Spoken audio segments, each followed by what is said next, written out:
ఏది ఏమైనా నాకొక మంచి ఆపర్చునిటీ ఇచ్చిన ప్రభాస్ గారికి నా జన్మంతా రుణపడి ఉంటాను. ఎందుకంటే ఒక నార్మల్ మిడ్ రేంజ్ డైరెక్టర్‌కి ప్రభాస్ సినిమా తీశాడు అనిపించేలా చేసిన ప్రభాస్ గారికి చాలా చాలా చాలా థాంక్స్. ఈ సినిమాని 3 సంవత్సరాలు అంటే ఒక 9 మంత్స్‌కి ఒక సినిమా తీసే నేను ఒక 3 సంవత్సరాలు చాలా కష్టపడి, ఇష్టపడి ఆయనకి నచ్చే విధంగా ఆయన్ని ఇంప్రెస్ చేస్తూ ఆయన ఎలాంటి ఇది చేస్తే బాగుంటుందో, ఆడియన్స్ ఆయన్ని ఎలా చూడాలనుకుంటున్నారో ఆడియన్స్ ఫీడ్బ్యాక్లు తీసుకుంటూ ఒక ప్రోడక్ట్ చేయడం జరిగింది. బట్ యాక్చువల్గా ఈ ప్రాసెస్లో చాలా కొత్తగా చూపించాలనుకుని అంటే లాస్ట్ క్లైమాక్స్ అదంతా చూసిన వాళ్ళందరూ అసలు ఇండియన్ స్క్రీన్ మీద ఇలాంటి మైండ్ గేమ్లో ఒక కమర్షియల్ హీరో సినిమా ఇంతవరకు రాలేదు, నిజంగా చాలా కొత్తగా ఉందని ఈరోజు 40 మినిట్స్ ఎపిసోడ్కి మాత్రం చాలా ఎప్రిసియేషన్ వస్తుంది.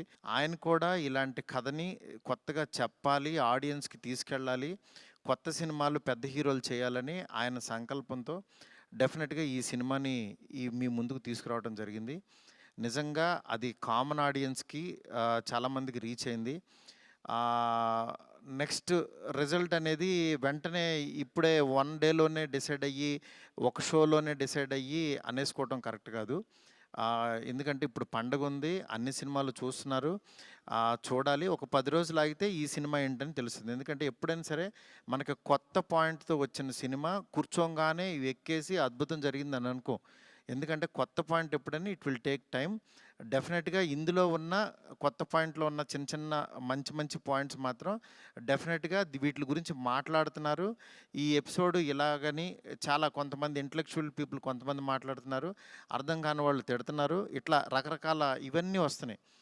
ఇట్లాంటి దాంట్లో అప్పుడే మాత్రం డిసైడ్ చేయొద్దు దయచేసి. రిజల్ట్ కొంచెం వెయిట్ చేయండి, ఓపికగా చూడండి.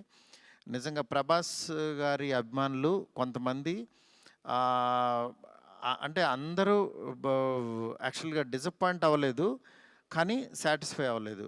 బికాజ్ మేము ట్రైలర్లో ప్రభాస్ గారిని చూపించాం, ఏది ఓల్డ్ గెటప్ చూపించాము, ఇట్లా రాక్షసుణ్ణి అనేది చూపించాము, ఆయన యాటిట్యూడు, ఆయన స్వాగు, ఇవంతా ఆయన్ని ఎక్కువ పరిచయం చేసాం. థియేటర్లోకి వచ్చినప్పుడు మాత్రం జర్కీగా ఆయనేరని వెతుక్కునే ప్రాసెస్లో మేము చూపించే కథని బ్రెయిన్కి ఎక్కించుకోలేకపోయారు కొంచెం ఆ డిసప్పాయింట్మెంట్లో. అందుకని నిన్న ఈవినింగు ప్రభాస్ గారి అభిమానులు చాలామంది ప్రెసిడెంట్స్ కూడా మాట్లాడారు నాతో, అన్న బాగా తీసామన్న సినిమా, ఓల్డ్ గెటప్ ఏమైందన్నా అది వస్తే కనుక మాకు చాలా హ్యాపీగా ఉంటుందని చాలామంది అభిమానులు మాట్లాడారు.